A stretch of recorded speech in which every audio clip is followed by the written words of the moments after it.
Our goal is your satisfaction. Let us show you the way.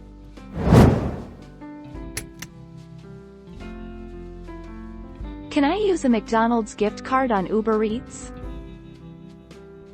Nope. You are not ordering from McDonald's but from UberEats. They accept Apple Pay and credit cards. If you order through a restaurant website, you might be able to use their gift cards, but the chances are also pretty good that you actually must use the gift card in person, not online. Can I use a McDonald's gift card on Grubhub?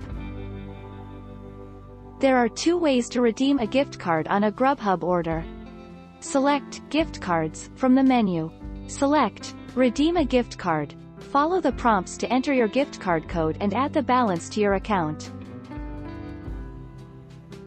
Can I use McDonald's deals on Doordash?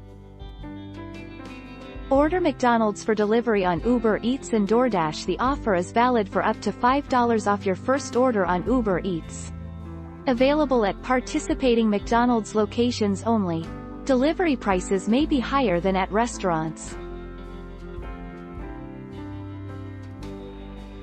Take our lead. Let's help you make your mark.